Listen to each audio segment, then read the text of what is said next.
everybody, we are back here on Metal Nation Radio. This is Rustin Rose of Metalholic Magazine. You just listened to Made in Belfast from the new Saxon album, St. George's Day Sacrifice, live in Manchester. And with us tonight, Saxon frontman Biff Byford. It's an honor, as always, to chat with you. How are you doing, brother? Yeah, I'm doing great. Sat here in England, on the phone. Great. Nice. Well, it's been just over a year, I think, since we last spoke, and in that time, you guys have released Sacrifice, Unplugged and Strung Up, and now the new live record. You guys are on fire right now. Yeah, we're pretty going for it at the moment, you know. So yeah, I mean, it's just opportunity really that we had the opportunity to record these things, and there's no point putting them in the vault. You may as well release them so the fans can hear them. Right, and I mean, it's a nice mix, too, because you've got the brilliant new album, Sacrifice, then you got that sort of unique mixture with the Unplugged album, and then, of course, the live album, and you guys have always done such fantastic jobs with live albums. You guys are such a fantastic live band, so the fans are really getting a Christmas present early this year, so... Yeah, they're getting some good stuff. There's a couple more releases on the cards as well coming up, so it's not going to stop there either. But live in Manchester, you know, it was a great concert, and we like to release an album, you know, for our tours. So that was basically the tour in 2013. Right. So I think it's a good window into what we've been doing basically. Right. I was going to say, let's jump right into St. George's Day Sacrifice. You are a big history buff, but for the uninitiated, especially here in America, who was St. George and what is his significance? Well, St. George is the patron saint of England, and he's the guy that killed the dragon, St. George and the Dragon, of the mystical days. So yeah, he's the patron saint of England and has been for many, many hundreds of years. So yeah, it's like St. Patrick or St. Andrew. You know, it's just the day, the patron saint day, really. So everybody who's English celebrates it. Well, and you guys have sort of done a concert in that honor every year, correct? Yeah, we always try to do something. We haven't done one this year, but we released the album at the same time in UK. So, yeah, I mean, we always try to do something for it. We are an English band, and, we think it's cool to celebrate the day. It's not uber religious, you know what I mean? It's just an English day, basically. Right. Now, Saxon has been renowned for its consistency over the years, but Sacrifice is your strongest effort, in my mind, in recent years. And your pride in that record really sort of resonates on Live in Manchester. Mm-hmm.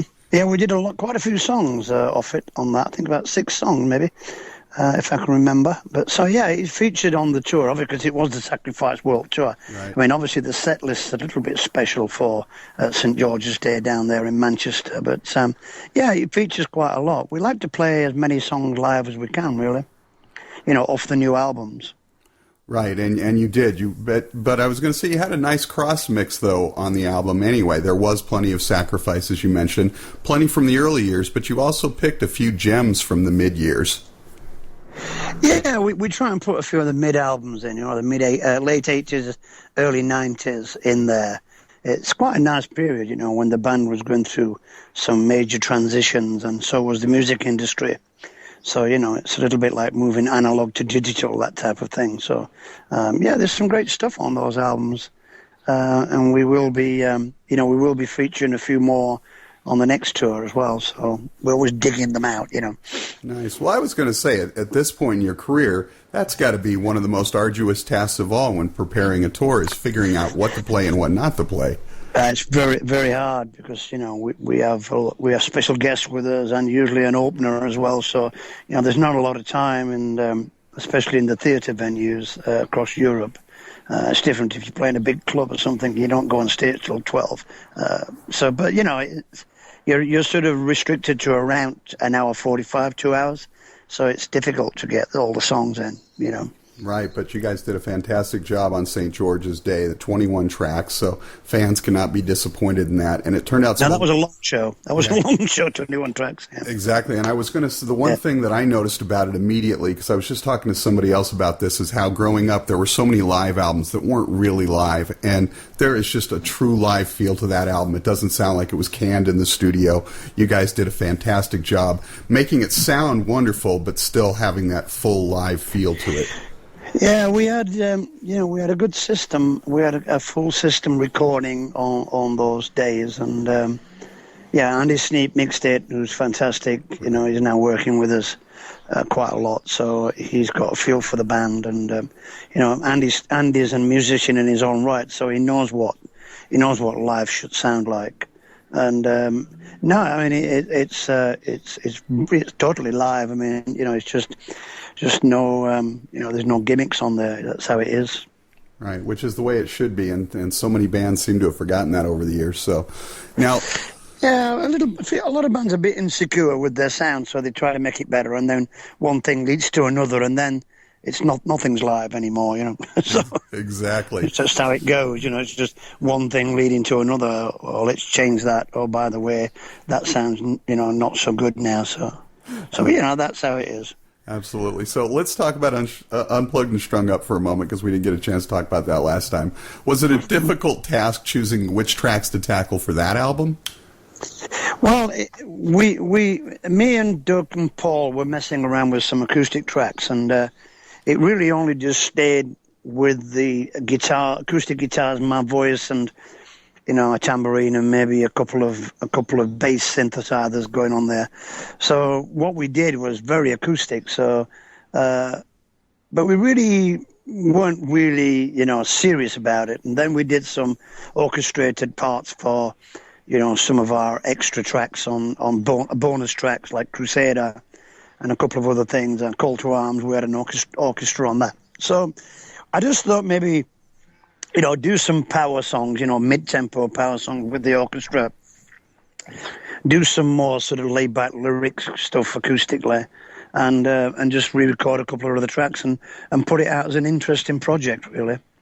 And it really was. It wasn't your typical greatest hits redone in a new way. You guys picked some real gems, and I imagine it was fun dusting off some of the older ones, sort of re-experiencing. It's good fun doing them acoustic, because actually there's nothing to do, is there? You just two guitars, one singer, that's it.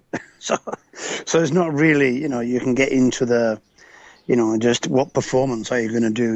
Is it a great performance, rather than, are the drums big enough? Are the guitars loud enough? Is the bass guitar? With acoustic stuff, it's very simple to just, Frozen Rainbow, for instance, is pretty much live. It's one take, so I think you can capture that sort of feel if you do that. Absolutely. And the entire album turned out so well, but is there a track or two that really stood out for you when the record was complete?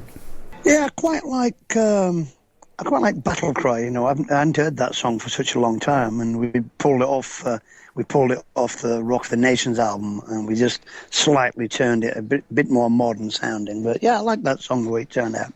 You guys are getting ready to launch, I believe, this fall, your 35th anniversary tour. What can fans expect in terms of the set list? And is your approach going to be to cover all eras of the band? Well, yeah, we're going to feature the big three albums from the 80s, but we're not playing them in entirety. We're just going to feature some of the hits off there. Most of the hits being more, hits basically. All the big hits that we had off those three albums, and we're going to throw in some of the new stuff as well. So, but it's going to be more of a 35th anniversary party rather than we're not featuring any one album, if you know what I'm saying. Right. So we've got carte blanche to do as many songs as we want, and from whatever albums we want. Could be a different set list every night. You never know. Well, and that would be good, because I'm sure a lot of fans, especially over in Europe and England, where it's more condensed, they're going to travel from show to show and see quite a few of them. That's right. Yeah, they are, yeah. Yeah. Now, in the midst of everything else, you found time to work with Motorhead on the Dio tribute record. Tell us a little bit about that. Who chose the song, and did you guys record together or separately? No, they chose the song. I think what happened was they did the song, and Lemmy got sick, didn't he? He seems to be all right now. I talked to him a couple of days ago. Seems good now. But he got sick, and I think they wanted me to sing on that track. because Lemmy played the bass. So that's really how I was approached to do it. So yeah, it was cool, And it's quite a good Dio song. It's not my favourite Dio song, but it's a good song, and I tried to sing it in the spirit of how I sing and how Ronnie would do it. So I think it turned out really good. Yeah, it turned out phenomenally. It's one of my favorite tracks on that album. Now, do you have a fond Dio memory you're willing to share with us? Yeah, I knew Ronnie really well. I met him in America. We toured with Black Sabbath and Blue Oyster Cult in the 80s, the Black and Blue tour. So we'd met. That's the first time we met, actually. Yeah, I have some great memories. He told some great rock and roll stories, most of them about Richie Blackmore, which I'm not going to repeat. But yeah, he was a great storyteller, Ronnie, and he liked a pint. He liked a good pint of English ale.